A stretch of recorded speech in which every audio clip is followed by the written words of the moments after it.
Welcome, everybody.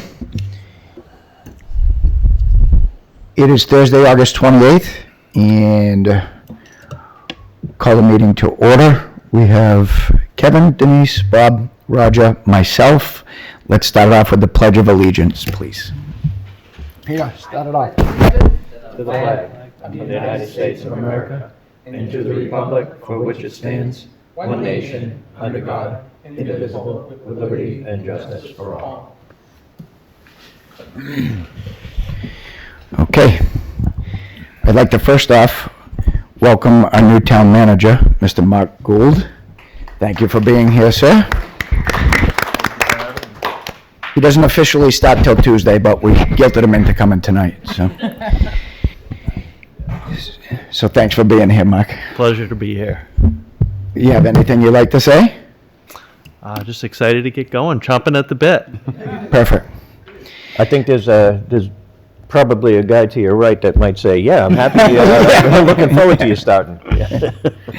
You gonna miss these meetings? I think miss is a strong word, Chief, right?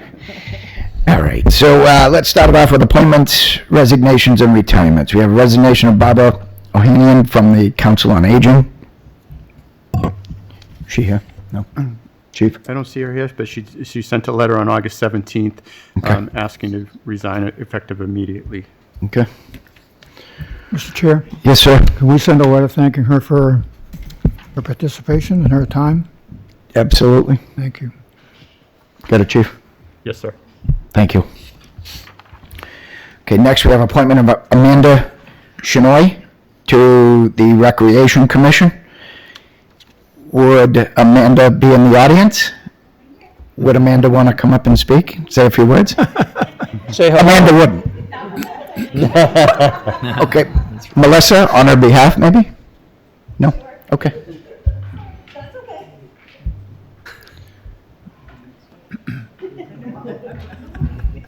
Hi, Melissa. I had put out a call for new members to our committee because we're short a couple.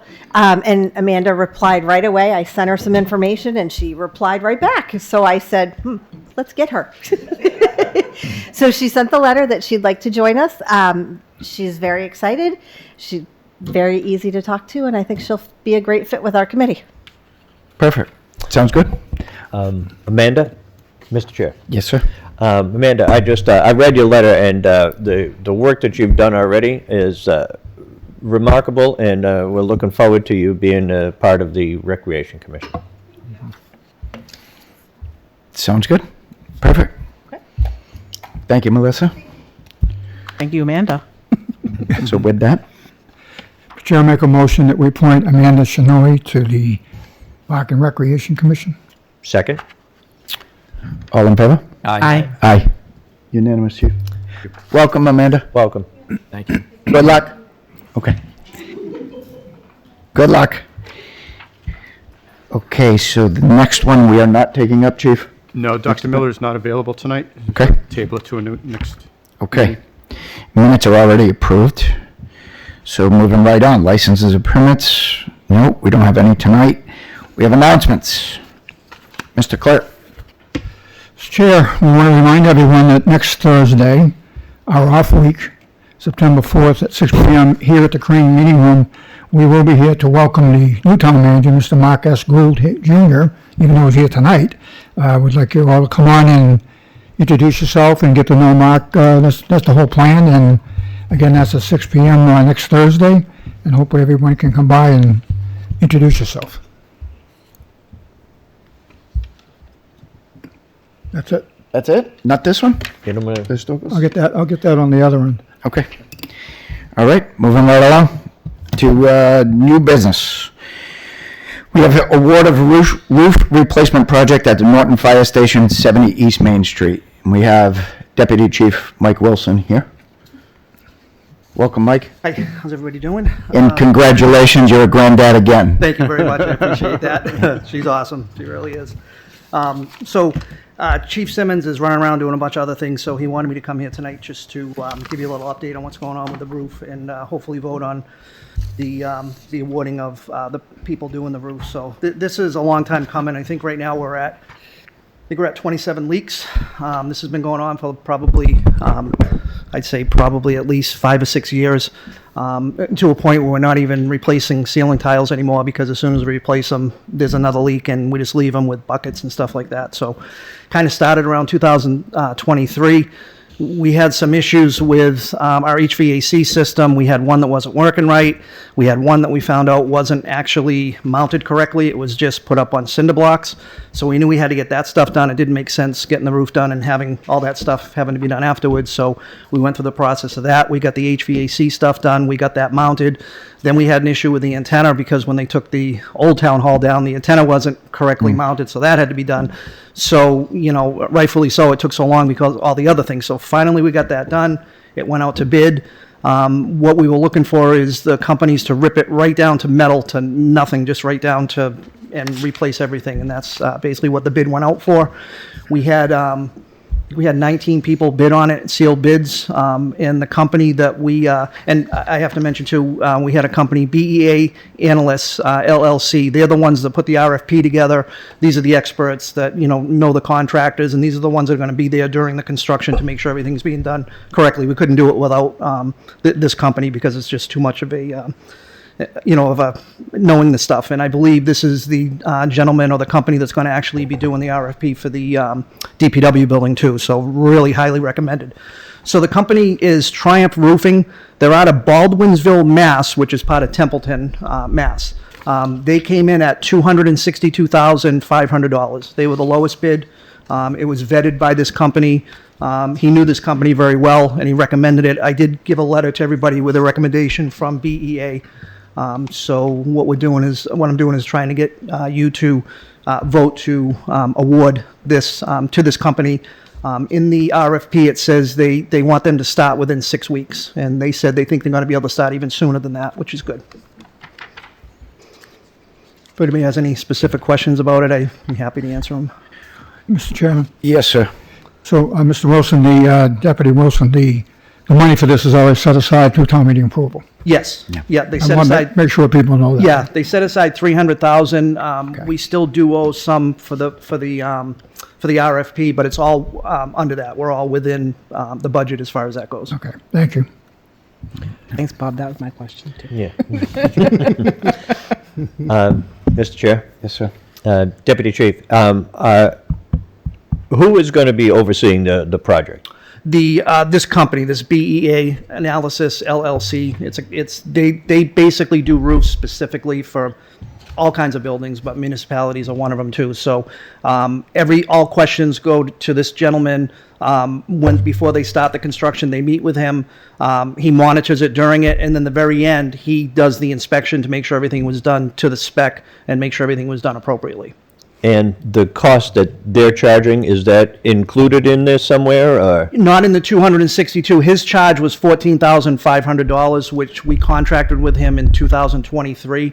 We've paid about half of that, so we owe about half of that, but that's going to be through the $300,000 that was appropriated for that. And that includes all the way through the completion of the project? Yes, yeah. If something unusual comes up, he does have an hourly rate, but that stuff happens usually beforehand. Like, we got a little bill from him because he had to change some things around the RFP because it was 2023.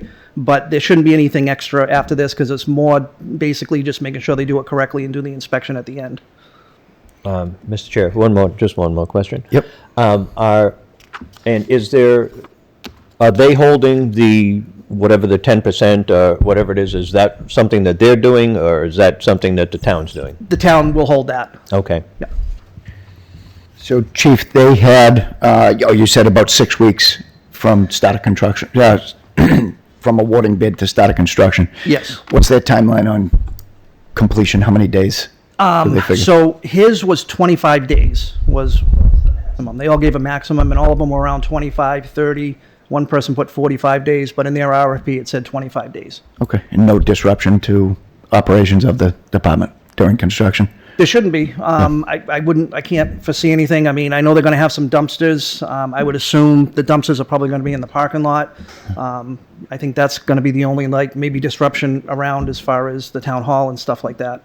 But other than that, I don't think it's going to, nothing as far as the fire department. We don't have to move out of there. We don't have to go anywhere as far as that perfect. goes. Perfect. Anybody else? Nope. Okay.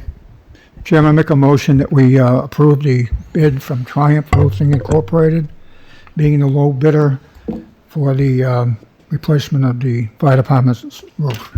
Second. All in favor? Aye. Aye. Unanimous, chief. Okay, thank you very much. Thanks, Mike. Thank you.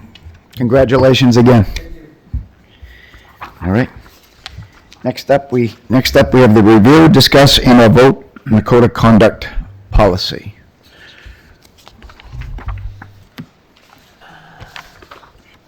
Mr. Chair, you're going to see two copies. There's one in the back. It's a single page. It's kind of the policy that we've had in place. And then the 3-page policy is one that I believe you've been working on previously. Okay. Thank you, chief. I know, Denise, were these your original red lines? Well, not mine. So I had an original draft and it was circulated to a bunch of all organizations. And so this was a combination of feedback from several of the folks that provided feedback at that time. Gotcha. I think it's fine. It covers everything. I mean, obviously, it gives ground rules. There's nothing actionable, per se. It's still the town manager's purview. Anybody have any comments, questions, concerns on it? And Mr. Chairman, obviously I wasn't involved in this. I think it's kind of long, but it does sure cover everything. I'll give you credit for that. I think it's long overdue, and I think it's time to roll this program out as soon as we can and get it going. But I want to thank Denise for getting all that information together. There's a lot of very good points in here, and I think it's time we move ahead and get this thing done. Bob, I'm sure you don't remember because it's been years, but actually you did provide feedback from the Traffic Safety Committee. I remember yesterday. So. You're one of the many. Karen? Karen Drain, 6 North Washington Street. Is there any way, you said it's long, but is there any way that you can give people a gist? We can't see it, and the packet wasn't online this week again. So, yeah, there was a medical in the town manager's office. So we apologize So for I that. know you probably don't want to sit there and just read this whole thing because it's long, but could you give a summary or some sort of information as to what is in this document? I'll give it a try. I know Denise probably is knows one it of better them. than all of us. It's been a while since I've looked closely at it, but the gist of it is to be well informed concerning local and state duties of one's board committee, never purport to represent the opinion of one's board committee except when specifically authorized by a recorded vote, not to benefit personally, financially, or professionally from your position. Recognizing the chief functions of local government to serve the interests of the people, demonstrating respect for the public, safeguard confidential information, conduct yourself in a manner that maintains public confidence in our local government, can't be influenced by in the performance of your official duties, conduct yourself in a manner in a manner that promotes open and transparent government, comply with town policies and applicable laws, and then it goes into further like some additional specific duties for a town manager and other related and appointed officials. Recognize that the action of official legal meetings is binding and that you alone cannot bind board committee outside of such meetings. Uphold the intent of the executive session and respect the privileged communication. That one's longer. I'm going to skip that one. Communicating the position of the board committee as a whole to such entities, or refrain from communicating the board committee as a whole to such entities as reporters or state officials. Remember that you're one member of a team and must abide by and carry out all board committee decisions once they're made. Treat all members, boards, committees to which you belong with respect despite differences of opinion, political affiliation, keeping in mind that respect does not preclude honest differences or opinion or debate. That's the general sense of it, just good behavior that you teach your kid. Be nice.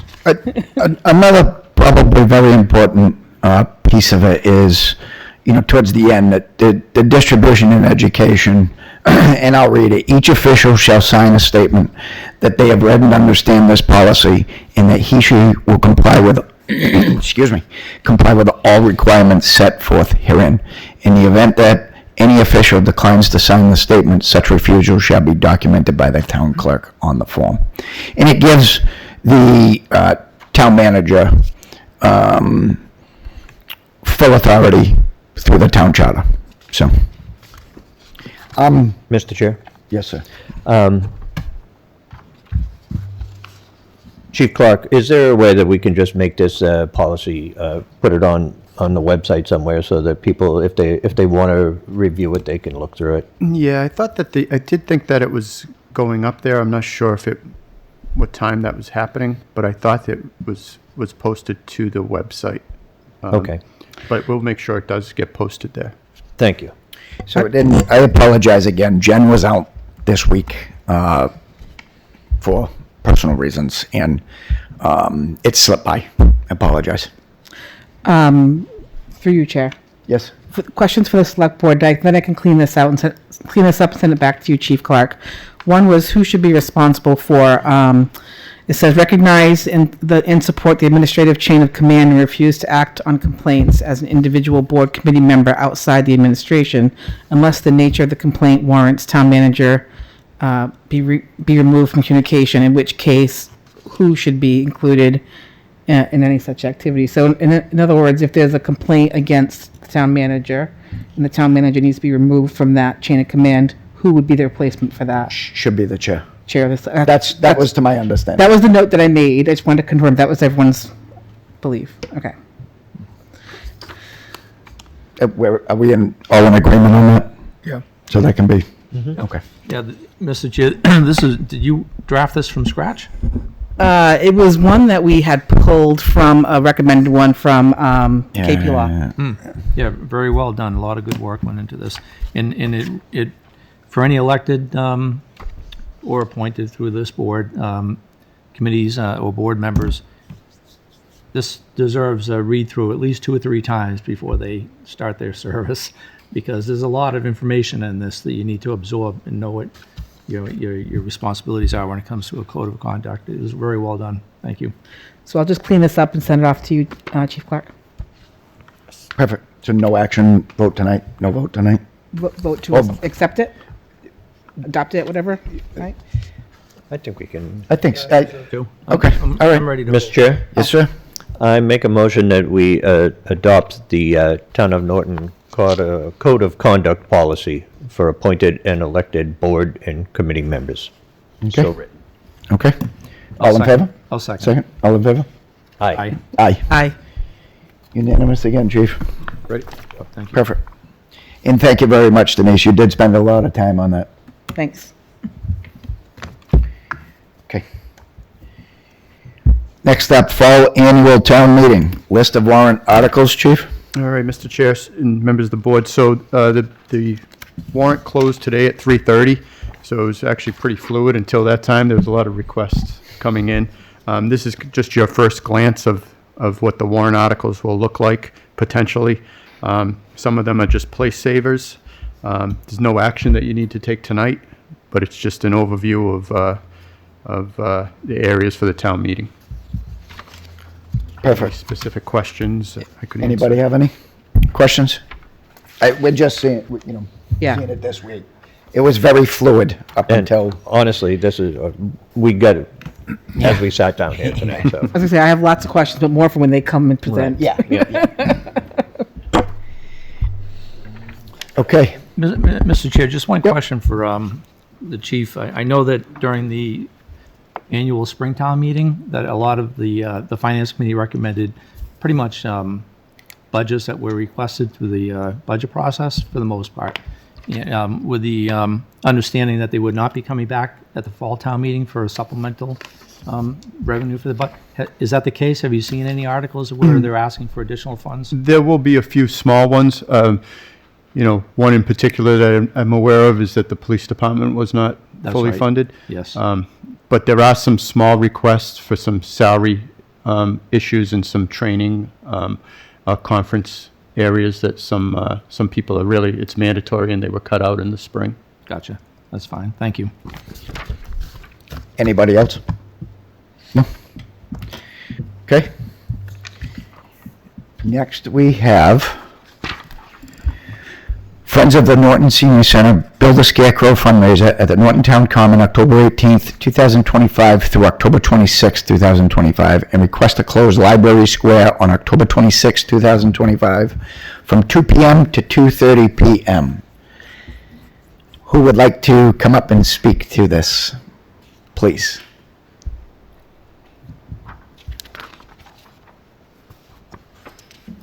Hi, my name is Paula Rawazzi, and I live at 325 Godfrey Drive. I brought with me tonight the friends of the Norton Senior Center. I have Bob Briscoe, Ruth Schneider, and my husband, Paul Rawazzi. So we are working on a little fundraiser to coincide with the Halloween events that are such a big deal here in Norton. What we were hoping to do is create a Build a Scarecrow event so that businesses, individuals, and families could create a scarecrow and have it displayed on the common here in town. So it gives everybody a really nice visual of everybody's hard work. And at the end of that week, we actually the day of the parade, that afternoon we do judging and voting, and then we would determine a few winners with gift cards as prizes.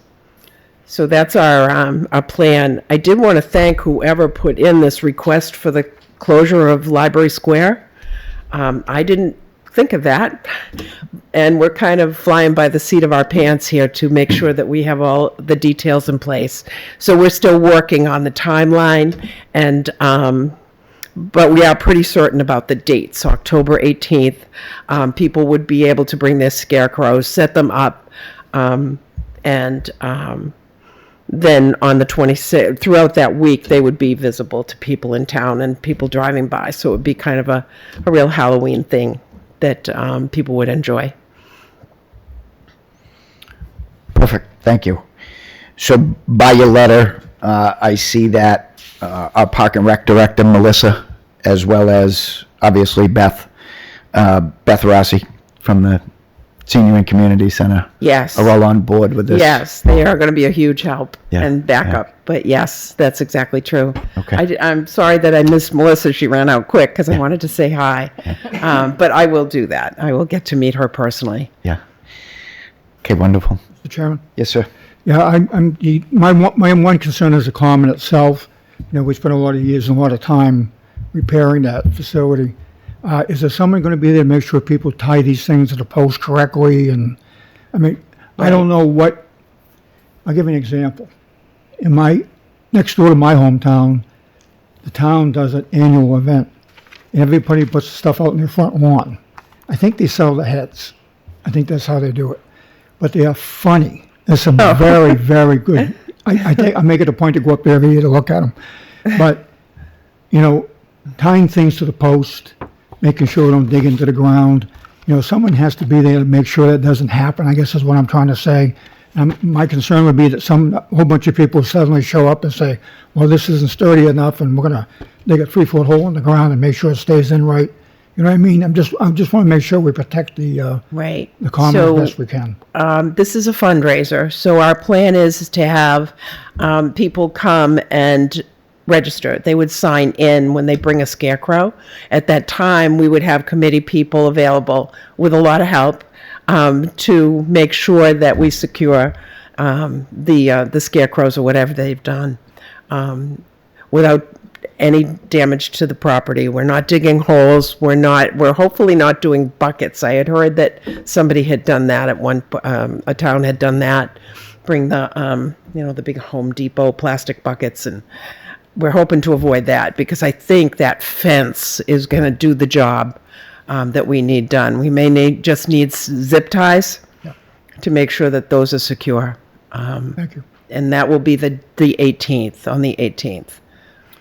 Mr. Chair, Yes, sir. just a couple of questions. Who's overseeing the whole thing? So that we make sure that only the people who are registered are putting things there, who are, Only the people that are. I mean, people are gonna have to sign up. And that's how, obviously, Right. I'm assuming that's how you're gonna Yes, be receiving funds. That's correct. There's gonna be a fee. So I guess who's there to look over it? And, because it's gonna be, you're planning it to be there for a week? yes. So it's our thought that, first of all, the whatever artwork they bring is appropriate, and that the committee would be there to make sure that we assign spaces along the fence so that they're symmetrical, so that there's not three all in one place and sits there for a week. It will definitely be spread out around that space so people have a chance to walk through to decide what they would like to, which one they'd like to vote is the best one. You have some sort of guidelines of what's appropriate and what's not? Scary and funny is right now my criteria. I don't know if we get a little more specific than that. I think we'll know it when we see it. Somebody had a Certainly, definition about something about that. Yeah. certainly we'll make it clear that it has to be appropriate. Through you, Chair. Yes. I've seen similar ones, I think, around Taunton that are often quite fun. I was going to ask something similar. Like, do you have a set of guidelines of what your expectations are, what they can do with the scarecrow, how big it can be, how they secure it, where they secure it, that kind of Right. thing? We're sort of following the guidelines that this town actually put together in 2020. Sharon Rice ran this through the rec department as kind of a get out of the house COVID fun thing to do. And they were pretty specific. They have guidelines and a registration form and a flyer. It's all online. In fact, when I Googled it, Norton's was the first one that came up, which was interesting. Yeah. But yeah, so we're kind of following her guidelines, but certainly others as well. So we'll look through other towns. Somebody had told me Ashland did one too, and it was very successful. Yeah. So Great. Mr. Chairman? Yes, sir. For years, we've been trying to get that common. We finally got it restored. So we're proud of that. But for years, we've been trying to get groups like art groups to come, or flower shows, and different kinds of community events that we could put on the common. And this is a great way to do something like that. You're starting the process where we could offer that, that kind of makes sense. well, it's definitely community-based, and I think that's the whole thought behind it. It also brings the senior center and all our seniors somewhere other than in their building. I think that's a nice combination. In fact, I reached out to my Girl Scout contacts and got a volunteer, a 10th grader from the high school, who's going to be doing our flyer for us. So I think there's some nice opportunity there to make those connections. Should be fun. Yeah. Mr. Chair, Yes, sir. just one more question, I'm sorry. Sure. So on the final day when you do the judging and all that, that's the same day as the Halloween parade? Are you planning on doing it at the Yes. same? Yeah, so on that Saturday and the Sunday, we'll be having voting and judging, and then people will be able to view them in the afternoon after they've been to the parade, had some popcorn, soda, walk down the street. So I guess that was my question. Is it going to be, are you trying to make it sort of like the lighting when we do at Christmas? Lighting up the common. Right. Is that the kind of thing, that kind of event? I don't know that we've really thought that far ahead, that we would make as huge a deal. It might just be on the flyer and the information packet that goes out. We'll definitely put it on our local web pages Sure. so that people are aware of what we're doing. But first time, Oh, yeah. trying to stay small. Walk before you run. Yep. So with that, potentially closing Library Square, have you been in contact with the folks at NEMA or Norton Police to assist Not in at that? all. That wasn't even on our radar. So I was thrilled that somebody put that in there because I think it's a great idea and it needs to happen. So who is it that I get in touch with? Ray Cord at NEMA, the Norton Emergency Management. Okay. And just make sure that the police and fire department are on board Yes. with that. So. Maybe they'll have a scarecrow. That'd be fun. Ray's the go-to. He will organize all of it for you with police, fire, the whole 9 yards. And who will that be? Ray Cord. Yeah, Awesome. Okay. he's the guy. Okay. We'll definitely get in touch with them. Which department is more creative? It'd be nice if they, in different departments, I'm not standing out there. Participated. That's great. Okay, I'm good. Anybody else? Chair, I'll make a motion that we approve the Norton Senior Center Build a Scarecrow fundraiser to be held on the Town Common from October 18th to October 26th, 2025. And also request that the Library Square be closed on October 26th from 2 p.m. to 2:30 p.m. Second. Now, if we need, excuse me, just 1 second. If we need more time on that day, are we good to do that? Closing the square? Excuse me, Mr. Chairman, what's the plan, I know you're just saying this, but if we close the squares so people can get over there to vote, Right, they're gonna be walking over after the parade. so perhaps we should do like maybe 2 to 3. 2 to 5 or 2 to Yeah, we were 4? thinking to 4, if that works for us. Okay, so I'll amend my be, yeah. motion to 2 to 4 p.m. Yeah. Second. All in favor? Great. Thank you so very much. Congratulations. Thanks. We're looking Thank you. forward to it. Okay. All right. Any topics not reasonably anticipated 48 hours in advance? Chief? No, I don't have anything. Okay. Anybody else? No? Mark? No, sir. All right. Old business. Review, discuss, and or vote regarding Mass General Law, Chapter 138, Section 12D. Mr. Chair? Yep. Just a couple of these items here under old business are just to keep a reminder until you do make a vote or what you want to do, a status update. You'll see in your packet an update from KP Law on the conversion of on-premise wine and malt license to an all-alcoholic beverage license. You discussed it last week at last select board meeting. It was brought to your attention. It's not something you have to vote on tonight. It actually would require a town meeting approval anyways, but it's, I know there was some questions and this update really spells it out what you'd need to do. So I just wanted to leave it on the agenda, so you could see it and, maybe discuss it at another meeting. Sure. Anybody have any questions with that? We're going to take this up and potentially, if we vote to approve, to put it to Springtown meeting. Yeah, the only thing I'm not clear on, I would ask that when we do discuss the chief is, this actually allows us to exceed what we already have by the way I read this, so I want some clarification on that when we do discuss it, to make sure we understand what that process is about. How would it, Yeah, how would it impact, because it has, we have like 20 now, and this could impact, increase it quite a bit, actually. Yeah. Which is not a bad thing. I just want to make sure we understand what that's all about. Yeah, there is we need some clarity with that, for sure. Okay, moving on. Review, discuss, and or vote host community municipal equity policy. Again, this is another status update, I guess, this is something that you're going to have to address at some point in time in the very near future. It's a requirement of the Cannabis Control Commission to have a social equity plan with the rubrics, and there is a sample that you have in your packets. Not something you have to take a vote on tonight. And I believe this is still in a draft phase. This isn't Yes, final. there are some items that you in particular as a board will need to address. But I'm sure that the new town manager can walk you through it. I'm sure he can't wait.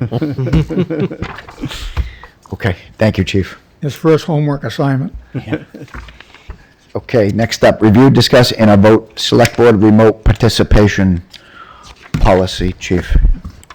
This was something that was sent, discussed at your other previous meetings. I believe you came to a consensus or had some thought from KP Law about it, and you might have had there might be some questions regarding it. I think this was also brought up by Member Kimball, so. Member Kimball did bring this up. Mr. Chair. Yes, sir. And again, it's just to clarify the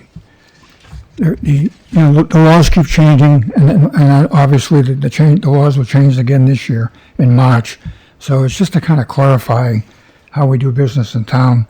And it doesn't really change much of anything we're doing here now, other than maybe adding the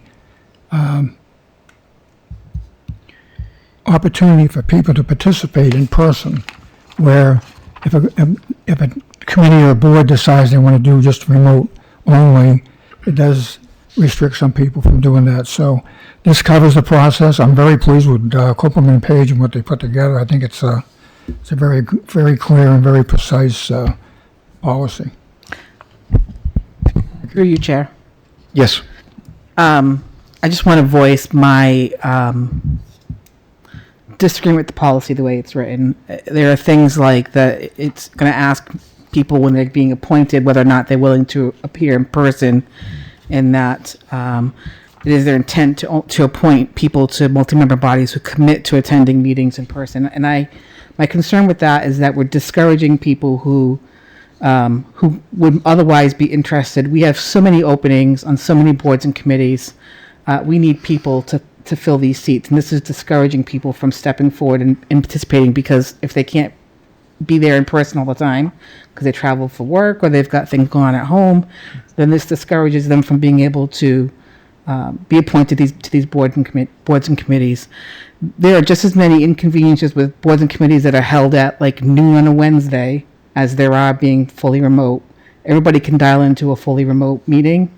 That shouldn't present a problem because you can't be there in person. So I just wanted to express my disagreement with this policy. Mr. Chairman, Yes. I would add, I'm hearing the comment about the Wednesday meeting at noontime. That's my meeting for the Traffic Safety Committee. We are going to now comply with this, and we are now going to be on Zoom along with everyone else. So, once this policy is in place, this will give everyone an opportunity to participate. The reason for the question is not so much, we have some very qualified people that probably will not be able to come every time, but it's a question we should ask, because after this policy expires and we go back to everyday living, we may go back to open meetings. We just spent millions of dollars on these buildings and we're not even using them properly. So it's just an opportunity to do so.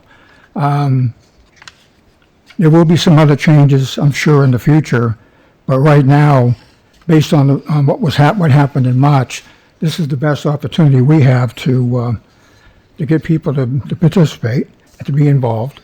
And if we find that it starts to become a problem as far as getting the proper amount of people in place, I probably would agree with Denise that we probably should go back and take another look at it. But I don't believe that to be the case, and I believe that we should move ahead and adopt this policy.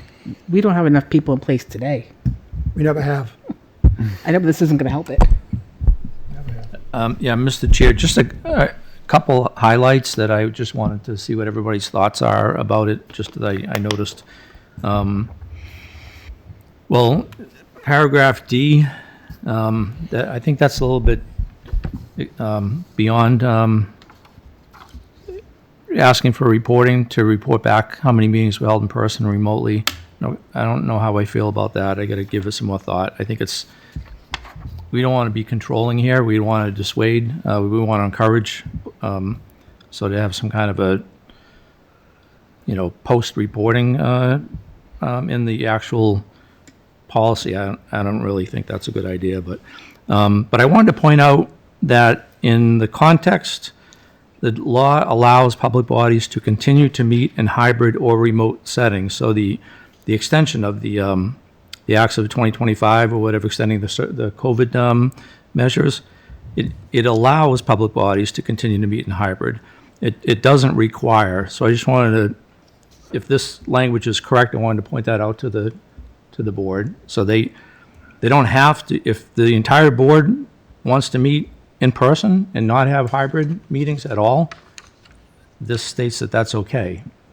So maybe we want to check that to make sure that that's actually the law before we adopt this policy. I think similarly, Kevin, if the entire board wants to meet remotely, by law, they can.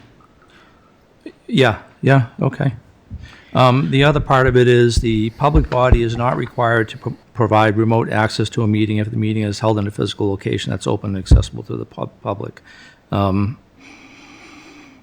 So again, kind of the same thing there. So we don't have to have hybrid or remote meetings. If you have a board that has 3 members and everybody says, I'll be at every meeting, and we don't need to do it hybrid, the community, we don't need to do it hybrid, remote through Zoom, even though we may want to for the community's benefit, so participants in the town can join remotely. It's not a requirement. So I just want to, is that correct in the law? Maybe it's something Chief can double check, because it really doesn't sound right. Well, concept. this policy was put together by KP Law. Okay, so it must be the case. And then the most important thing I wanted to point out is, and I mentioned this when we discussed this before, is at the very least, no matter how we decide as a board, I believe that I strongly believe that the chair, whoever's running the meeting, should be in the room in person. Because I watched a conservation meeting on TV and it was well done because the chair was in the meeting. It was held over here at the Winnicott Room. And, you can see who's in the audience. Like the policy states, you can read body language and pick up on who's, like Val, who wants to speak next. If you're on Zoom, you don't always get those cues. So I think the chair, at least, even if it's only the chair, depending on what we decide, should be in the room for the public's benefit, for the public who wants to be present at the meeting. That's just my opinion. Kevin? Yes, sir. And going back to something Kevin mentioned, Section D reporting, I read that myself and thought, that wasn't part of my conversation. I would not be upset personally if that came out. I mean, I think that is harsh, and I think it's too much. So Section D could definitely, in my opinion, should come out of there, but I believe that the town attorneys have already reviewed this. They're the ones that created this policy for us. And I believe that everything within it is obviously legal, or they wouldn't have made these recommendations. I guess what I was getting at there as well, too, is I just don't want people in the public to know that the extension was granted at the state level to hold hybrid meetings, and then for a board to have the full body present in person, not to post it as a hybrid and not to broadcast it on Zoom. I don't want them to get in trouble because technically they're following the law, right? You know what I'm saying? I do, Yeah. but this, to my interpretation, is clearly, to me, it clearly just states it's a expectation that there should be somebody, to your point, at minimum, like the chair should be conducting a meeting in person. For those people that don't have access to Zoom or they'd be able to, view a meeting electronically, they can't come to the meeting. And I also agree, that was one thing I did see. Everything I'm okay with up to that paragraph D, the reporting, I think that I'm okay with that being remote myself. Mr. Chair. Yes, sir. I believe the purpose of that paragraph D being in there is so that we have some idea of whether these boards are meeting at all. Otherwise, there's no penalty for anybody who meets remotely as opposed to in person on any of these. But it gives us an idea of how many meetings they're having per year, and are they fulfilling the requirements that they're supposed to have per year. Through you, Chair. Yes. I think that's why we have agendas and meeting minutes, right? Yeah. I'm sorry? Every board and committee has agendas and meeting minutes. Mm-hmm. So we would be able to tell if they were holding meetings based on that. If there's no agendas or no meeting minutes, they didn't have any meetings. Just lastly, Mr. Chair, I think, I think what we do here on this board is perfect. We all attempt to make every meeting, and we usually do. And when we're on vacation up in New Hampshire, we zoom in and vote. Then we take the roll call vote as required for hybrid meetings. And every meeting is on Zoom for the public to watch. It would be nice, and the chair is always in the room. And if the chair is not in the room, the vice chair runs the meeting, from my experience on this board. So if every board and committee did that, it would be perfect. I think more transparency, more options is best. I get Mr. Kimball's position as well. So not trying to restrict, visibility to the public for our meetings. I'm trying to do just the opposite, but I just want to make sure when the policy goes into effect that there is no confusion, and nobody gets, a slap on the hand because they misinterpreted it wrong. Like I said, I think it just conveys an expectation to try and be at the meetings. I myself, the hybrid option has been, I've taken advantage of it, tons of times. With baseball season, everybody that has kids in sports and things of that nature, it's been fantastic. And I agree that absolutely should remain an option. But to compound on your point, Kevin, at minimum, there should be somebody holding a live in-person component, at minimum. I do agree. Yeah. And this does allow that. Through you, Chair. Maybe I'm sorry. Maybe there's no statement to that effect in this policy right now, though. We may want to put something there that it's encouraged that the person who's running the meeting is present at the in-person meeting.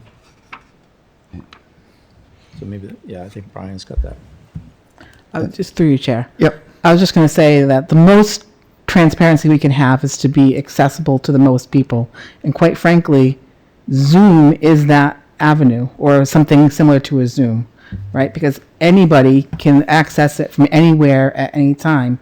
If you're at work and you want to call into a meeting that's the middle of the day, you can. If you're at another meeting, or another event or something in the evening and you want to call into a meeting and listen in, you can. I have used that myself on many occasions to attend meetings that I am not a member of that I wish to listen in on. So for me, the most accessibility, the most transparency is to have that kind of online accessible option of a Zoom. And if there are boards and committees, this board and committee has chosen to meet in person, and that's fine. I think it rises to the level that it should be in person. But there are plenty of these smaller committees and boards that there's absolutely no reason why they can't meet wholly, completely remotely in their own time and be accessible to the public and still be quite effective for the town. So I just want to try to be as open to as many people join the board and be accessible to the most people that can attend from anywhere at any time. Understood. Is there a way that if, say this policy is adopted, if we put language in there where if a board or committee that couldn't happen, where there's someone will be in person, they would have to comply, ask the town manager. What? I'm sorry, what? So You lost me there. we keep the policy as written, except add verbiage that if for some reason there is a committee, that can't meet because of, whatever other obligations, if the town manager approves that. For each meeting? I can't, do you see it being a So I think significant amount? historically what we've done is each board and committee has voted themselves how they wanted to hold a meeting. If they wanted to hold in-person, hybrid, or remote meetings. Each committee voted amongst themselves what kind of meeting they want to hold. That's what I would encourage, and that's what I would support. Chairman, I would add, my concern about that is we have a lot of people out there that don't have public access to computers, and there's a generation of us out there that aren't up to speed on a lot of this stuff. And I'll give you an example. I had a conversation with the chair of the Conservation Commission, we saw him, he was coming in as we were going out. And that particular night, they were talking about a number of issues, and there were 7 people in the audience. Those 7 people came here because they probably didn't understand how to participate in any other way. This is not to take away the Zoom meetings. In my conversations with town council, I suggested that one person designated by the chair be in the room. I don't care if it's a professional that we hired, maybe the planner is sitting there because it's a planning board meeting and the other members can't attend, but someone with the ability to communicate with the public and go back and forth with the rest of the board or committee should be present. It doesn't necessarily mean the chair should be there. It could be anyone in the room to answer questions and direct the public to where they need to ask the questions and how to ask the questions. That's not what this policy states, though. This policy basically implies if you don't commit to meeting in person, then we're not going to appoint you. That's not the intent. Oh, I don't know.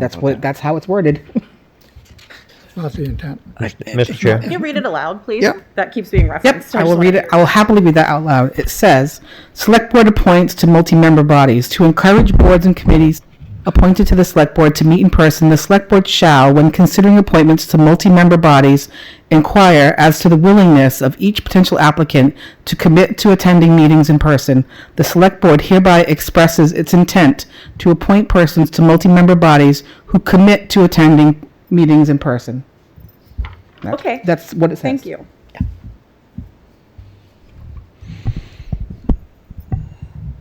Mr. Chair, Yes, sir. as I read that, I say, I would like to emphasize that it says that encourages boards and committees appointed by the Select Board to meet in person, does not require them. Appointed people. The last sentence, though, says very clearly, the Select Board hereby expresses its intent to appoint persons to multi-member bodies who commit to attending meetings in person. That seems pretty explicitly to state, if you don't commit to it, we're not going to appoint you. Mr. Chair, so that last sentence, maybe that can tie in my desire to have the chair in the room at least, and maybe it could be reworded that it is encouraged that each board and committee, when selecting the chair to represent them, encourage that the chair is available to meet and hold meetings in person. So each committee and board can choose their chair based on their availability to make the meetings, for example. So if I had a 2-hour commute home and I wasn't quite sure if I was going to be here every night at 6 o'clock, I would never volunteer to be chair and I would never ask anyone to appoint me. So that kind of thing, There are some boards and committees that are very small in number, right? And so I would refrain from making it essentially just the chair. If you wanted to make some sort of encouragement of someone being in person, you could say they would meet, decide how they want to have regular meetings, and then ensure that, or try to ensure that one person is present in person for each meeting. That would probably be the max that I would suggest. But I wouldn't necessarily say it was the chair every time, because if it's 2 or 3 people on a committee, what if the chair is out that day? I guess you could just not hold a meeting. So that's the other option, right? I agree, Denise. I think that's a good option. My opinion. it sounds like the policy needs to be softened a little bit. So maybe we can review it again at the next meeting. That's you, Mark. Sure, love to. Let me. I saw the chief already left. And then to kick you off. So, Mr. Chairman? Yes, sir. I'm just going to add to this, my final comment, is that I've had chairs come up to me and people come up to me saying there's no clear policy on how the town is running their government. And the intent of this was to try to bring it all back together, make the policy develop, people that have to develop the policies, be clear on what the intent is and what we're trying to get to happen. I'm all for softening up a bit, but I think it's still a very important position that we have to take to make sure that people have a clear understanding about what is expected when they do serve. Mr. Chair? Yes, sir. I would also just like to say that my whole reason for even thinking about this is to make it so that people have the opportunity to come to their town hall and take part in a town meeting. I understand that if you can't, if some boards don't have the ability to have the people show up, but people still have to have the opportunity to come to their center of government and have their say without having to go online to do it. Go ahead, Denise. The last comment through you, Chair. I will say I've sat on many boards and committees in this town. Very rare do we get anyone other than lovely Peter that attends.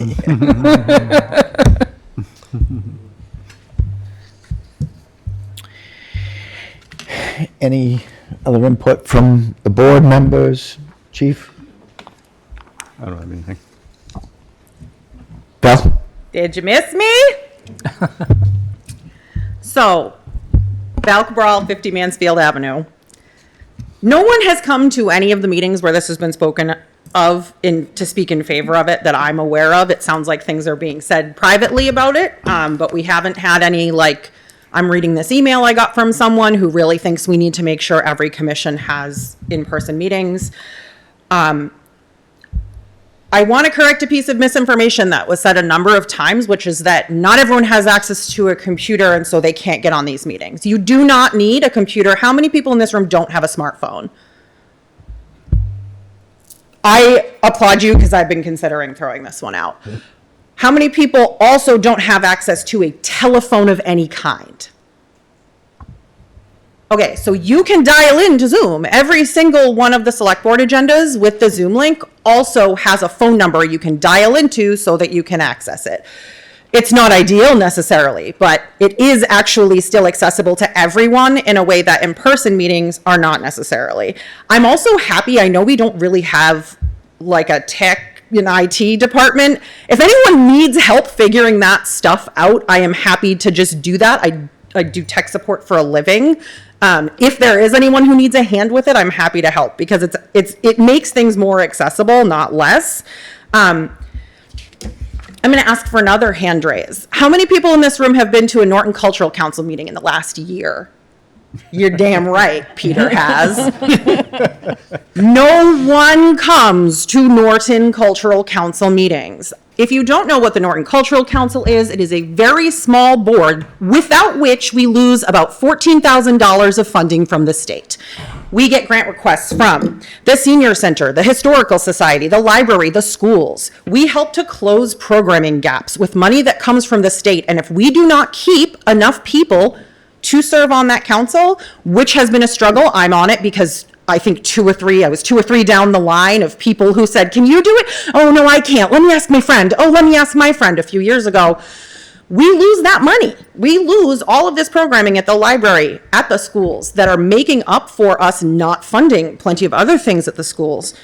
And no one comes to our meetings. And they could if they wanted. They're on Zoom, but nobody came when they were in person either because I've seen the recordings. So I understand the desire to standardize, and I think it's a good idea to standardize. I do think softening it makes sense. I also don't think that this is legal, but I think that nobody thinks anybody's going to care enough to try to take it up with the state, with the town. I do not think it is legal to say everyone has to meet in person in some way based on my understanding of that extension this year. And I know that the lawyers wrote this up. I wish that they were here and could speak about it, or on Zoom and could speak about it. Because I think that it's more, well, we probably can get away with this than it's actually legal.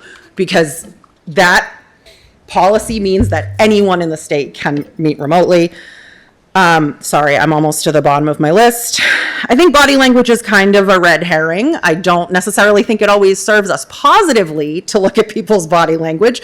And you can also raise your hand in Zoom if you want to speak. I do think we should be encouraging people rather than ordering people. So like my chair, I'm not speaking like as the NCC person, I don't run it. Our chair has said that she will happily go sit in a room by herself for 6 hours while we go through grants in a couple of months. But I don't think she should have to when no one really particularly cares. I think encouraging it, especially situations like this where people actually come to the meetings, sure, encourage it.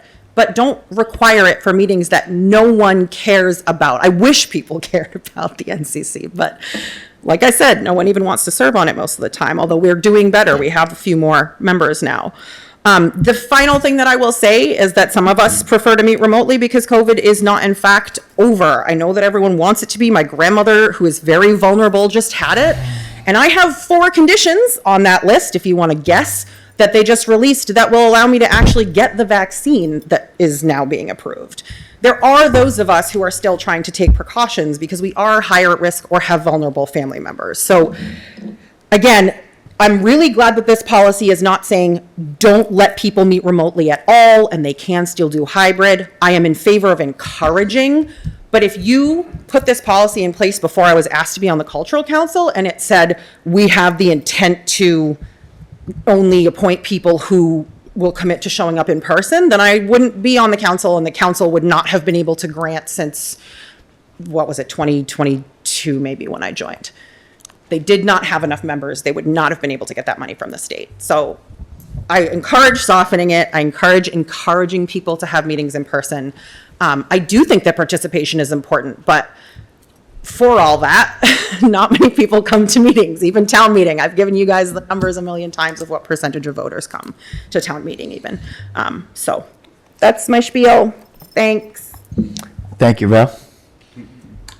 Mr. Wiggins. Peter J. Wiggins, and I take advantage of the Zoom meetings when I'm at a sporting event at Norton or on the road, or when I get back from a sporting event, and when I get ready for my newscast. Every 9 or 10, I watch some of the meetings and take notes of it while getting ready for my 10 o'clock news or having dinner. And Zoom is a good option to do, but whenever I'm not busy with the sports, I attend it in person. So I'm for both the in-person and hybrid meetings. Thank you. Thank you, Peter. Mr. Chair? Chief? Just a couple items here, I guess. It appears that you're all in favor, or at least 3 of you are in favor of getting rid of the reporting. Maybe 4 of you, maybe 5 of you are getting rid of D under the reporting. It does seem like it's really, truly not necessary. Under B, it does say the board strongly encourages. So that's an area that I think, like Ms. Cabral mentioned, that's an area that you'd want to consider. And then under C, probably the most controversial area is that you're considering appointments. When considering appointments, that's probably a little bit controversial for some people. I just wanted to point those 3 out. That's kind of what I've heard just sitting here. I agree, Chief. What I'm hearing, I think we're all looking for the same thing. We all want more people to participate and be engaged. I think that's a commonality with all of us here.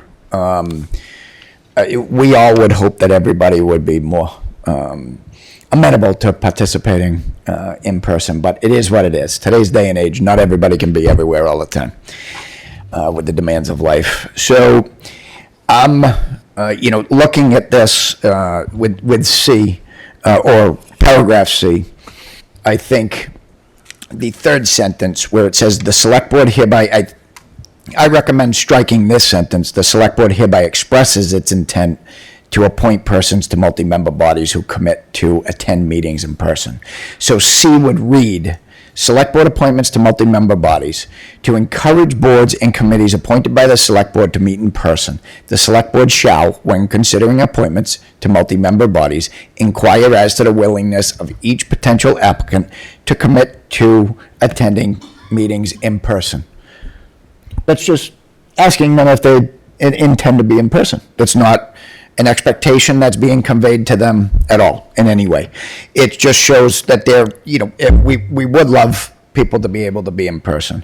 I do think there should be, to Kevin's point, there should be verbiage in maybe, strike that last sentence and maybe put in, that maybe the chair or designated appointee, if the chair is unavailable, maybe it be the department head or vice chair, conduct the meeting, so it's accessible Zoom and people to be able to participate in person.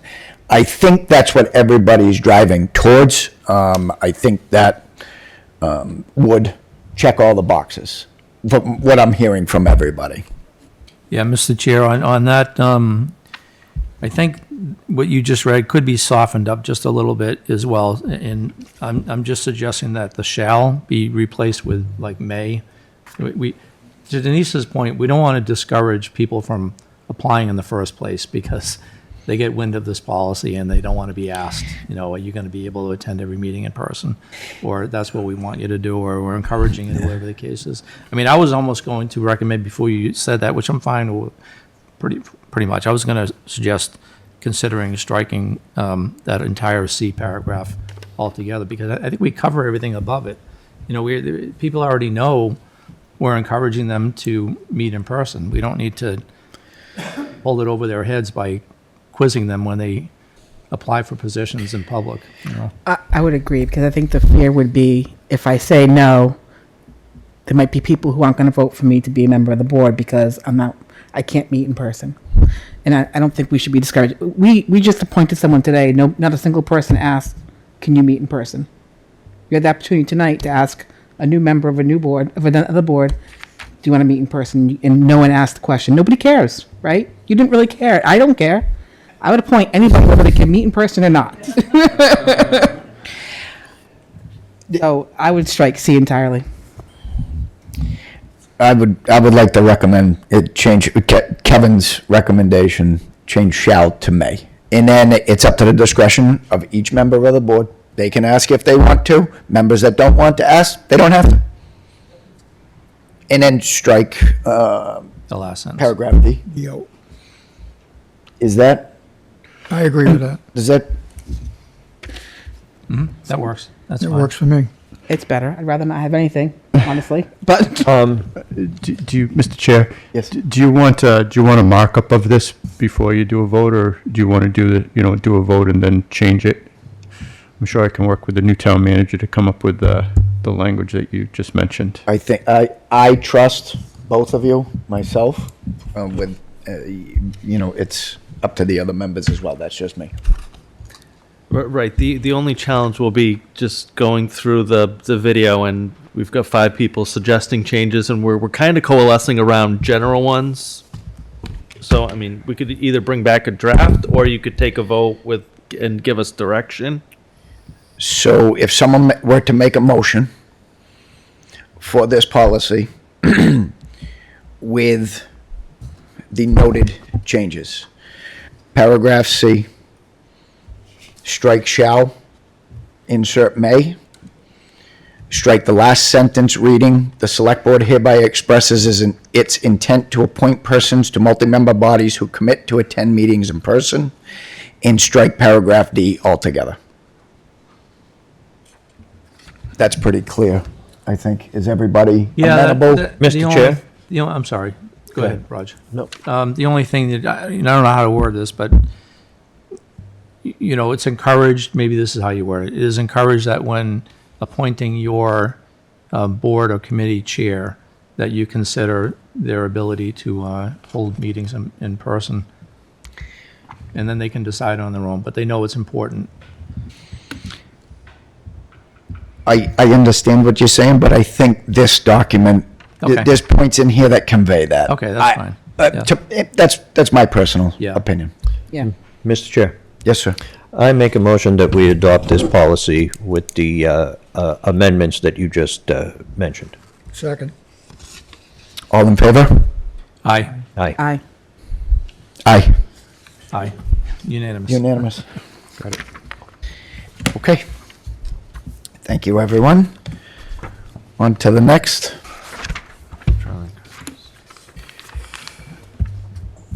Review, discuss, and/or vote policies regarding town building use, Norton Town Hall, and senior community, the Nelson Senior Community Center. Chief? Okay, Mr. Chair, this is obviously came up at the last meeting as well.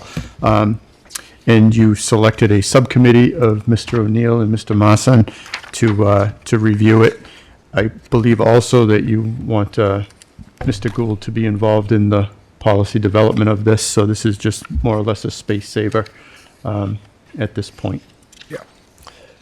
Mr. Chair, Yes, sir. I would like sometime to maybe meet with the new town manager and with Mr. O'Neill, and we could come up with a solid policy for the use of the buildings. 100% agree. Anybody have any comments, questions? Mr. Chairman, just one, it may be in here, I didn't see it, but something to address how people are gonna get into a building that's already closed. I mean, how we're gonna handle that procedure. That's going to be something, one of the discussion points. Mr. O'Neill and I already had some preliminary discussions about that and how we're going to be Yeah, it doesn't. able to deal with that. Yep. And by the way, did Jen put this draft together? Yes. Yeah, she did a good job. Bang-up job on it. And the form as well. For sure. Commend her. Started from scratch was something we didn't have. I reached out to the school department and talked to the business manager, and apparently the policy that they are still using, they've amended it for the outdoor fields, but I think she thinks it might be the same one that I worked on 18 years ago. So I read their policy, and what Jen had put together is as good, if not better. But we have some details to talk about, and we'll do that with Mark. Given that Mark will be the key person to, execute and oversee the policy, it's only fair that we wait and, review it with him first. Sure. Thank you, Kevin. Okay, next take up, review, discuss, and a vote policy for posting flags, signs, or banners on the town common located within the town historic district. Chief? Okay, there's a sample in your packets of a select board policy for you to review and discuss.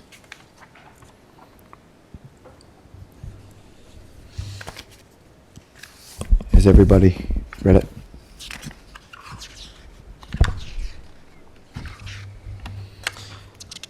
So, for you, Chair. Go ahead, Denise. I just want to make sure that this is saying that we're not allowing any flag signs or banners of any sort on the town common, as I understand it.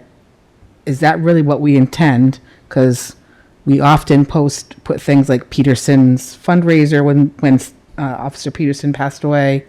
There's been holiday things put up in there, so I just want to make sure that's really what we intended to put here. Flags for Veterans Day, all that kind of stuff. Like, we're not putting anything. If that's the policy that you want to adopt, that's fine. I just want to make sure I'm fully understanding this. So, Mr. Chair, two things. So it basically says that third parties are prohibited from putting up anything on the common, but under number 2. Then under number 3, it talks about, again, posting of signs and banners, and that the select board may, at its sole discretion, elect to post a sign or banner. So I think it's up to your sole discretion. If you want to change number 2 a little bit, the wording, I think it would probably be beneficial. Chief, was this was also done by KP, correct? Yes. Okay. Do we have anyone on Zoom or here tonight from the Historic District Commission? That wants to speak to, that's what makes this unique, I think. It's a very big component of it, in my opinion as well. I agree with you, Kevin. I just know for years we've had lots of stuff posted there, and so I just want to make sure that this is truly the intention. It seems very rigid to me. Last week. And once you start making exceptions, I had to call into question how valid is a document if you're going to start making exceptions all the time. I'm sorry, can I just ask that you read it again? Because I can't, there's no way for us to look at it. Yeah. Is it long? Is it longer than the other one? It's not short. It's not that bad. You can have my copy. Again, I apologize. It just Here, you can have mine. so. You're welcome. The idea is to eliminate anybody posting anything they want. They would have to come before the select board for approval. I think that's the intent of it. But this does not exclude American flags, state flags. We're not talking about those flags. Sure. Those are already a given. This is something, in my opinion, in my experience with the Historic District Commission, anything is not allowed on the town common with the exception of state and federal flags. That's it. So again, the Historical District Commission does not have oversight. We've actually had a meeting with the Historical District Commission along with Town Council. It is not their oversight. It is this board's oversight, what goes on the town property. Yeah. And so we get to choose what we do and do not allow. If we want to be very rigid and say no third party, anything is allowed, then that's the discussion that we'll have.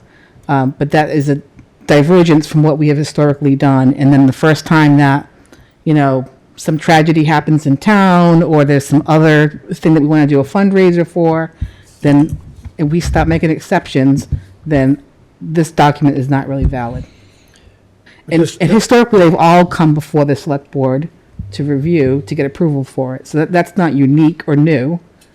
That's been the way it's always been. Mr. Chairman, this refers to posting of signs. It does not refer to flags or anything of that sort. If a political party wants to get out there in the common and hold signs, this doesn't discourage that from happening.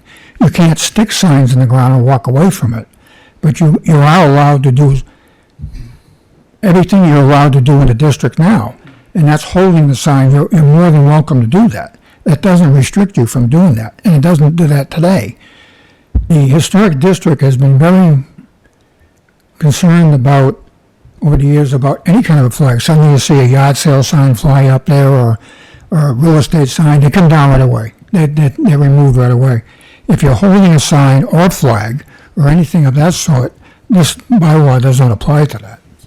I will reiterate, this is not the Historical District's oversight. And I think it says, I'm sorry, Mr. Chair. Yes, sir. I believe it says that in there, that that the select board may, at its sole discretion, elect to post a flag, sign, or banner to reflect the town's official position as government speech. It doesn't, it still gives us the ability to say what goes up there, because I know that there are things that go up there that don't come before, that haven't come before the select board. That, and I think that this is just saying that we are the sole body that says what goes on there, and this is what we represent as a town. And I think that there are also times where we want to say things as a town that need to be said as a body. And we should use the common for that. But also understanding that it's also a war memorial is what that site is. And it's the site of the first church in Norton was on the town common. So there's a lot of historical character to it outside of what people may want to see on there. So I don't think the intent is to, restrict anybody in particular. It just, there's no guardrails right now. Anybody can put what they want when they want, and there's no oversight of it. That's not true. They have to ask today. They've been asking today. We get requests all the time. That's a gesture. They don't have to. We don't have a policy. They do. Taking them off if they didn't. We The highway department has taken signs down that were not allowed to be there. That is correct. I've seen it happen. And it very well may be, sure. I'm the sure you're board doesn't right. have a But we policy. do not have a policy Right, we have to have a at all. policy. Make the policy that you ask. That's what we're trying to do. So it's the, agreeing on, getting to a, agreement on how do we do it. And I think it should be the select board's sole discretion as the governing body of the town to say yea or nay. I think we should make it so anybody that does want to use that, post anything, they should have to come before us instead of just going out there and doing whatever they want. I want to protect the integrity of, to me, I would rather have nothing at all from anybody. That's a veterans memorial, which is dear to me on a personal level. It's a beautiful common. My grandfather did that railing, and I've been maintaining it for years. So I have a deep personal connection to it for those matters. And honestly, in my opinion, all that other stuff, signs and banners and things of that nature, it's very detrimental to the beauty of the common, in my opinion. So I think the intent is not to restrict anybody to do anything. It is to make it so it has strict guardrails. So this is the process to do it, because we don't have anything on paper now. And I'm fine with that, Alec, but that's not what it says. It says third parties are prohibited. It doesn't say third parties must seek the select board's approval for any signage or flags or et cetera. It says they're prohibited. I see that, but Without the, That's not what it says. It just says they're prohibited. Blanket. Paragraph 2 she's referring to. Paragraph 2. I'm just saying on, the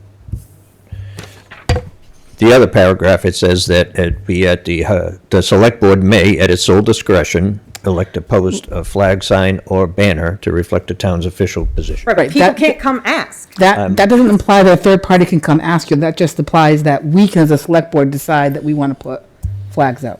Doesn't say third party should come to us for approval. It just says that the select board can elect to put flags or banners if we choose to. So it's conflicting. If what your intent is to say the third parties need to come before the select board for approval, that's not what this states today. That's not what I'm reading. I'm reading that no third party can go over into that town common, post a flag, sign, or banner on the town common, and no application for such use will be entertained.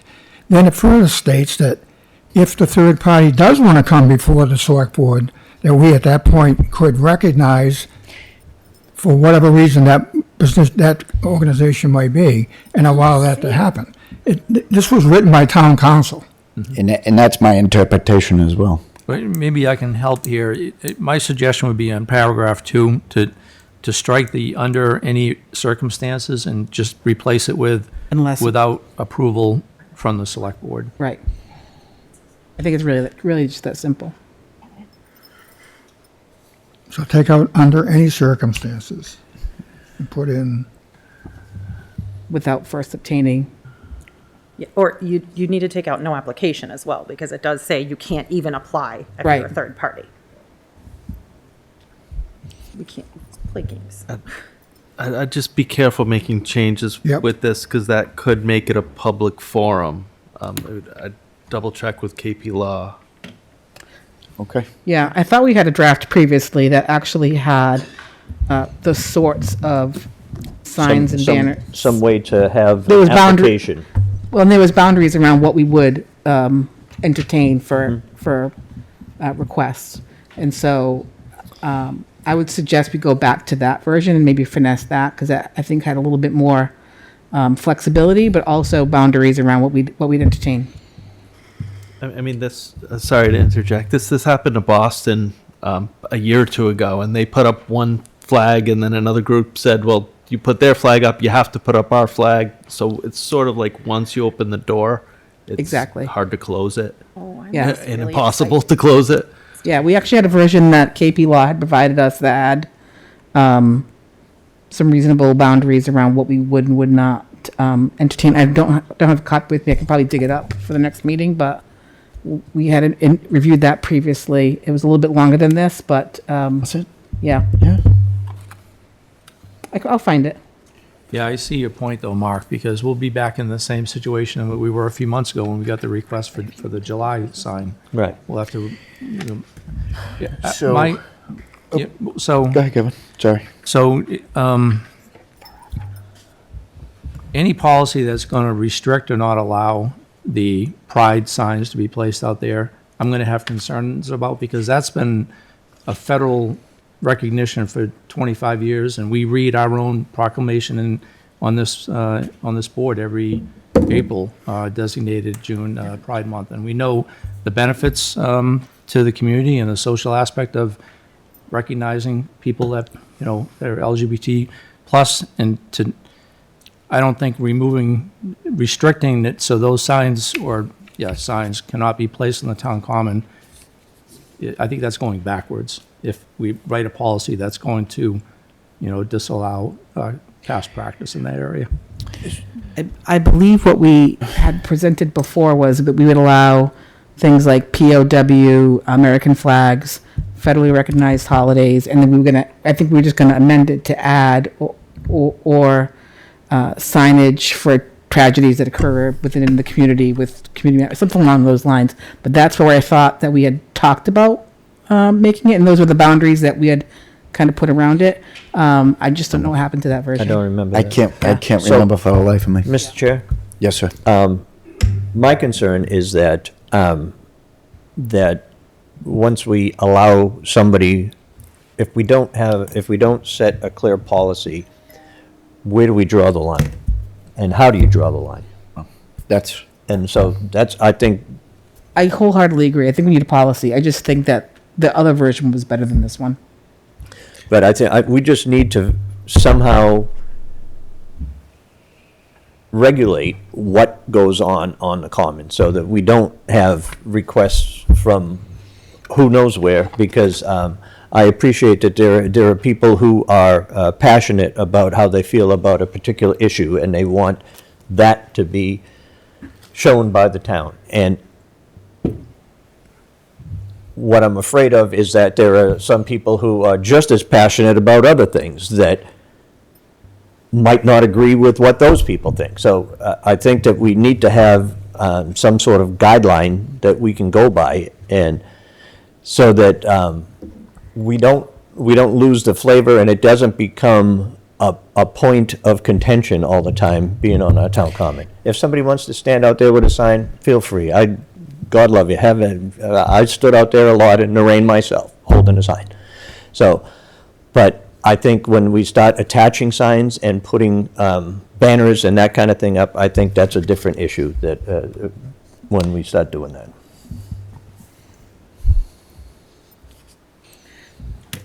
Honestly, I'm very supportive of a sign policy. I just would prefer the other policy that we looked at before, where it restricted it to American flags, POW flags, state and federal recognized holidays, and then we'll think about how to word adding in the local resident tragic events kind of thing.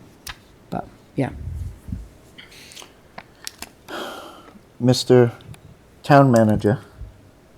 Oh, I'd say if the board's comfortable voting it as is, they could, but if not, then we could go back and put in some more details in number 3 to state the factors, it seems, the select board member is describing. Or maybe we could come up with the other, the previous one that I'll find it and send it, yeah. and, we could somehow put them together and come up with a cohesive way to move forward with this. So we're in agreement, this one as written, no good tonight, no action on this one tonight. We're gonna get the old one, Yeah. bring it back to another meeting.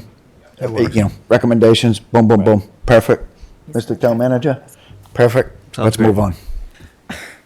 Oh, you have something to say? I do.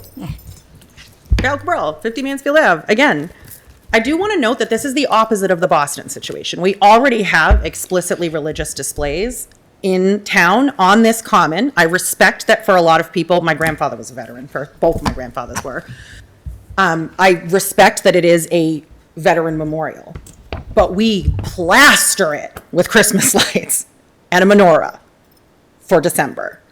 We're going to do the Scarecrow fundraiser, which happened a few years ago, and I thought was really fun. It is a sacred space to a lot of people, it seems, but to a certain point. It's okay until I decide I don't like the very small unobtrusive signs that are being displayed on it. This is the opposite of what happened in Boston, though. The Christmas decorations give us the precedent as a town to say, well, okay, other stuff can go there.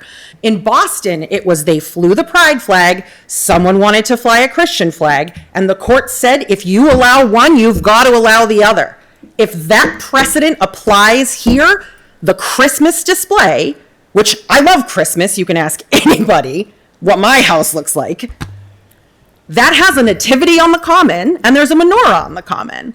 So if you allow those religious symbols to be displayed on town property per Boston's precedent, you have to also allow other speech on the common. And to my mind, I wouldn't have an issue if you wanted to let the don't tread on me guy who swore it wasn't about trying to get pride flags banned, just like it wasn't with the school committee, which you'll note we haven't seen pride flags near the schools since that went through, even though it wasn't about banning pride flags. I wouldn't have had that much of an issue with the Gadsden flag I used to love the Gadsden flag back when I was the conservative. But the Boston case, that precedent, that means that if you continue to allow the Christmas decorations to be displayed, which please do, then you'd have to allow the pride flag. We're not arguing that. I think everybody here understands exactly what went on. We're just trying to put guardrails with a policy, No, so it doesn't get out of hand, Val. I know you agree understand. and understand. It's So just that we can't. We're gonna move on. Okay, we can move on, but we can also stop pretending that people are explicitly not coming in here to try to let queer kids not see that they belong. All right? Thank you, Val. I just have, Karen? it's 2, maybe 3. I'm not sorry. I'm sorry, I lost my count on just comments about the policy itself, just some wording that I would like to see changed. The no application, I have a big problem with because later on it says that the select board may elect to post. So if, in that case, what I'm hearing is that nobody can come before the select board and request, and that the select board themselves would be providing and putting those flags up per this language. So I do want to I just want you to think about that and look at that specific language, because I think if you just say like, no third party, meaning nobody can just go and plop down whatever the heck they want over there, which sounds great, actually, that sounds perfect. But I do think there just needs to be an avenue for people to come here and say, hey, what about this? And you all vote. And I'm just, the wording that's just the makes me a intention. little bit, it just feels like the wording is saying that there's no application. So anyways, I'm just saying like maybe just a tweak. And then to Denise's, I do see, Denise, that it says like, where am I?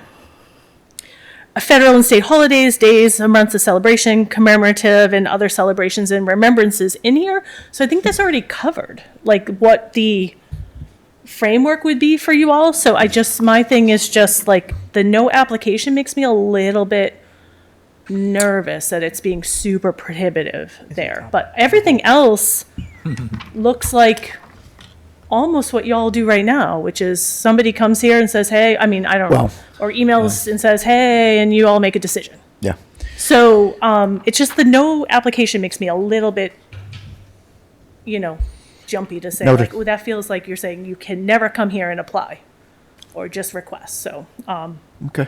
anyways, I'm sorry, Roger, I like put my fingerprints all over. You're fine. You can keep it. I can keep it forever. Oh my gosh. Thanks.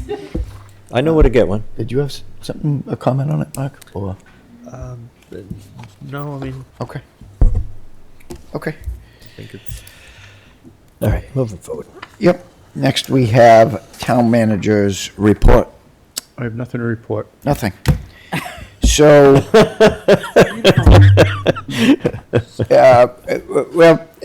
let's do the select board's report in mail. Are you delivering that, chief, or is that Mr. Clerk? No, I'll do that. Mr. Clerk?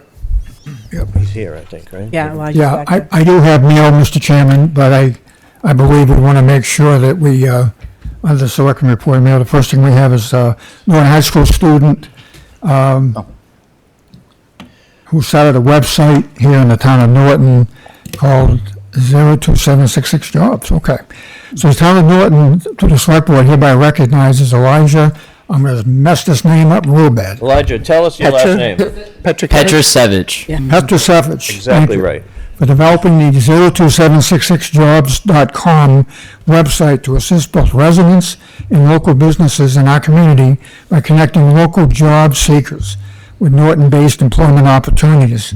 We are going to present this today on the 28th of August, 2025, on behalf of the Board of Selectmen. Yeah, let's go. Yep, let's go do it. Come on up, guys. Oh. Take a walk. Who's going to take the picture? Can I do it? Peter. I'll be the picture taker. Congratulations. Good job, buddy. Thank you. Chief's going to take it. Great job. I'm going to ask you, when we're done with all of this, so that you can explain what it actually is, what the website is and how it works, okay? Yeah. Looking for work? Nice job, My friends are. There you go. He's busy. He's in every sport. Oh, a good smile. Yes. Come on, Dad. Come right up Thank front. you, Peter. Hold on. All right. Elijah, don't go anywhere, stand there. Yep. Right. Couple of questions for you. Yep. Now the hot lights come on.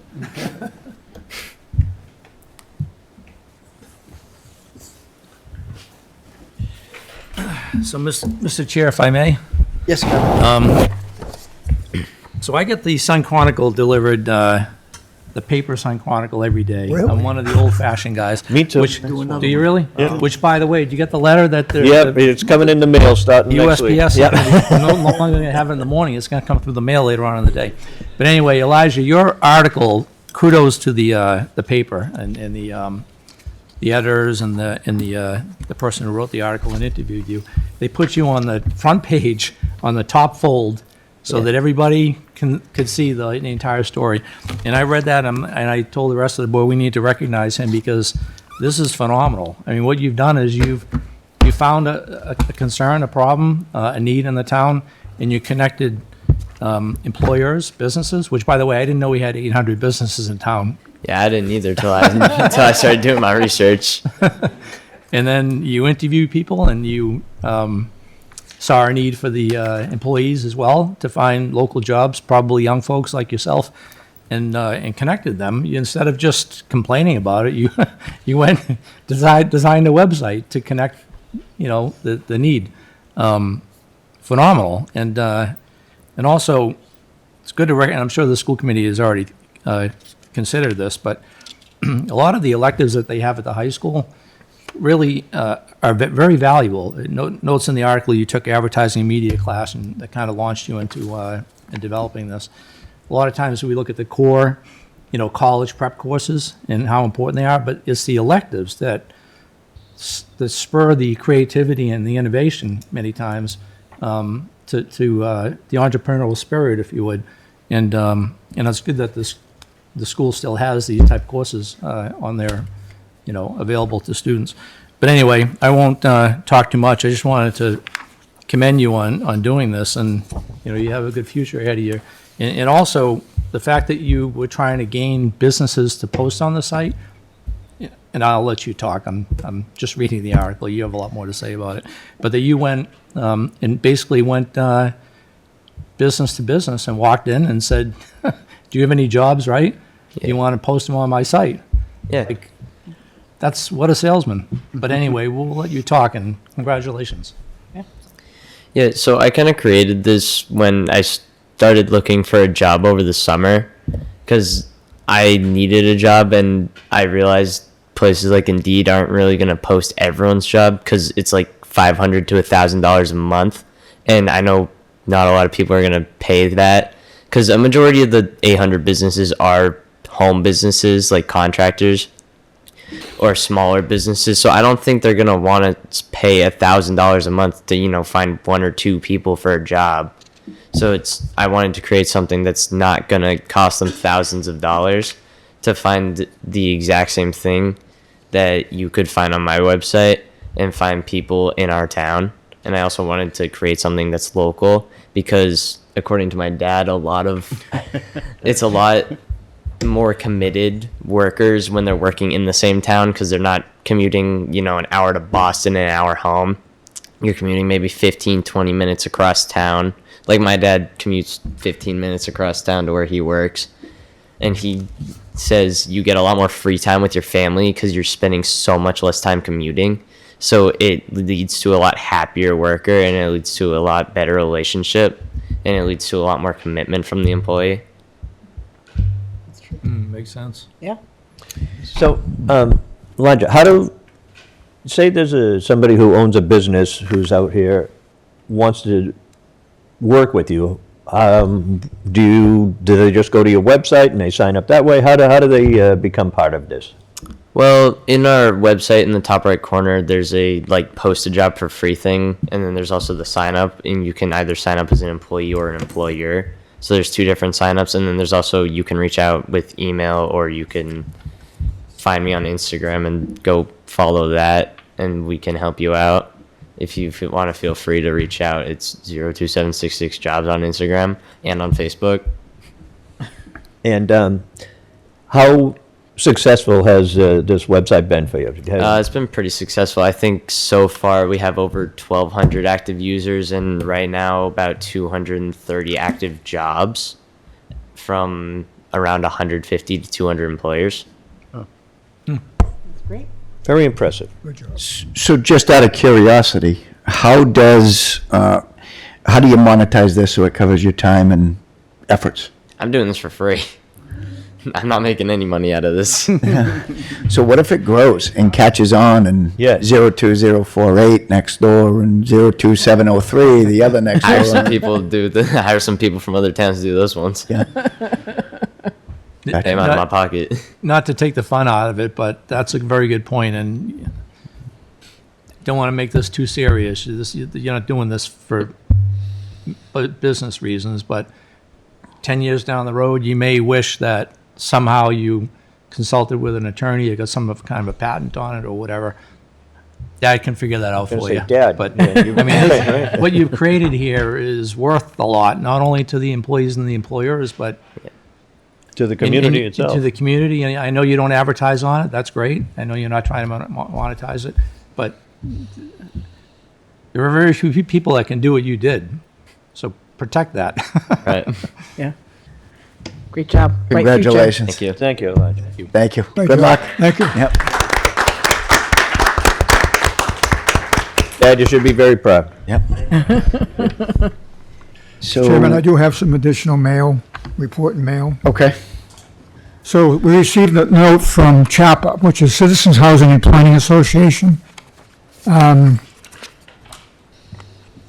When we built 40B housing, this particular house is on Kayak Trail. It's in the, what's the name of that, Arrowhead? Arrowhead, Yeah, no. Arrowhead Village. Once you build an affordable house under a 40B program, unlike apartments or anything else, the value of the house continues to carry forth. So if a person owns a house and they decide they're going to sell it, they can't sell it for fair market value. It has to still be sold as affordable. So fortunately, or unfortunately, a few years ago, we did have a house come before the Board of Selectmen at the time, probably 10 years ago, where someone was trying to sell it. And because proper procedures were not followed, the house became a fair market value unit instead of an affordable unit. CHAPA has at least taken the initiative this time to notify the board as of August 26th, is to send to the town of Norton on behalf of Diana Jenks, the owner of an affordable property under Chapter 40B, to inform her that the owner intends to sell the affordable house.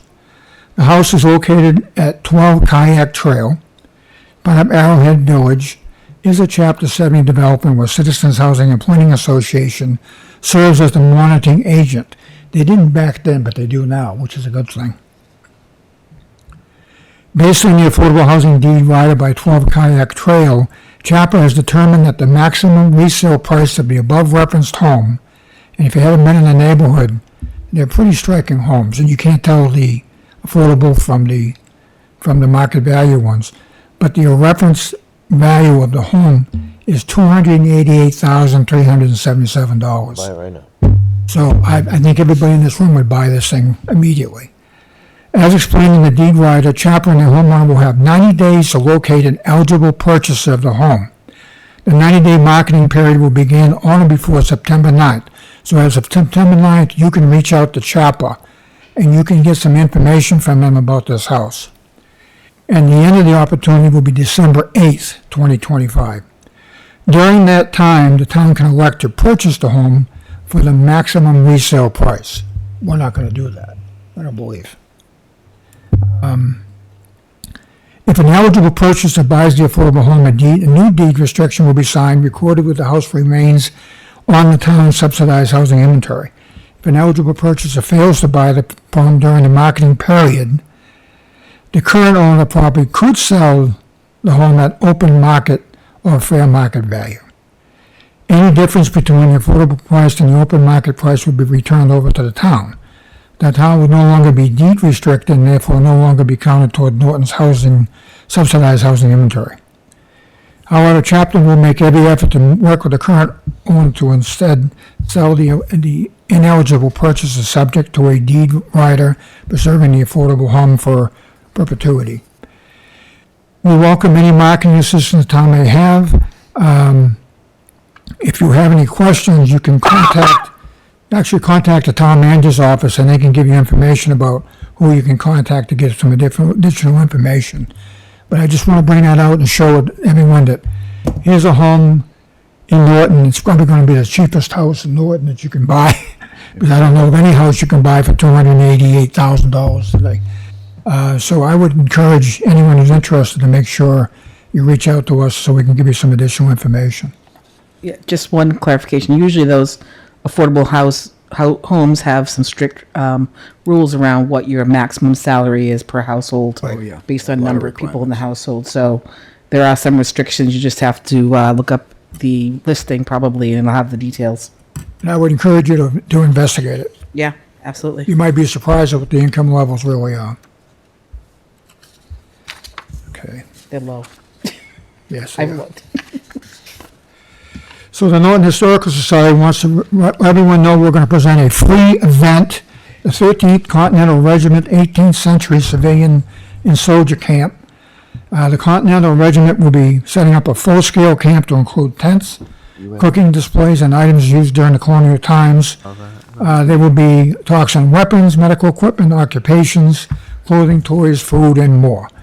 One about the American Revolution and the American Massachusetts history.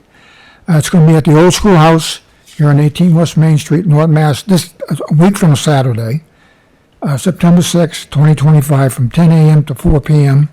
with a rain date of September 7th, 2025.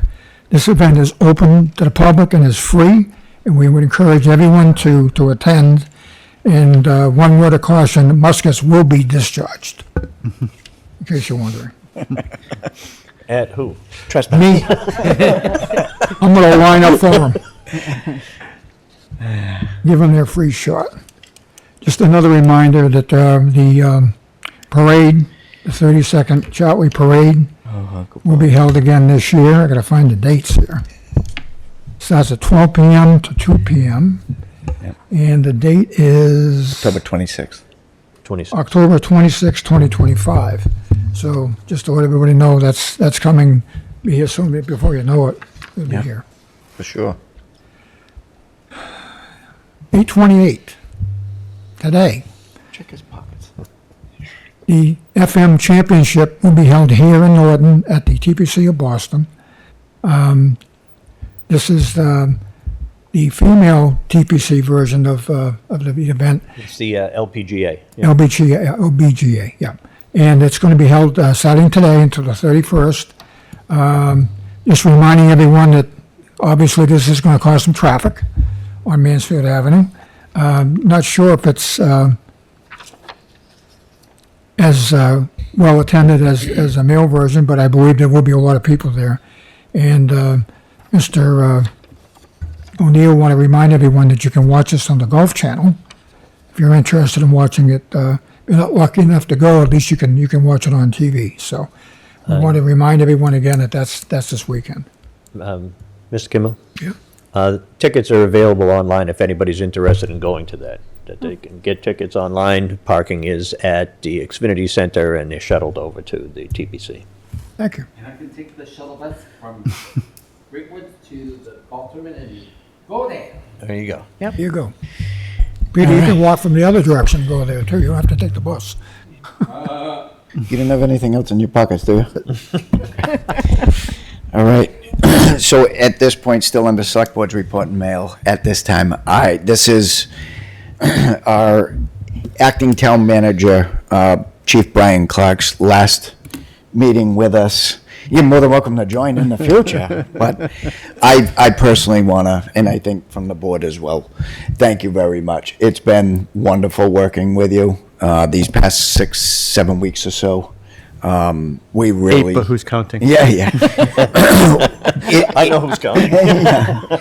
It's been great, Chief. Thank you very much for everything. Really appreciate it. Thank you for your trust and confidence, and there's a really good team that work here, and it's been very enjoyable. Awesome. Thank you. Thank you, Chair. Chief. Thank you. Yes, sir. I would just like to say also that I think that we couldn't have put our trust in better hands for the interim while we were trying to find our new town manager. So thank you for everything that you've done for us. Thank you. Chairman? Yep. I'll add to that, that obviously it was, like, we were without a town manager. You did an excellent job. I want you to keep the job you have now. I don't want you to get any grand ideas about going off and doing.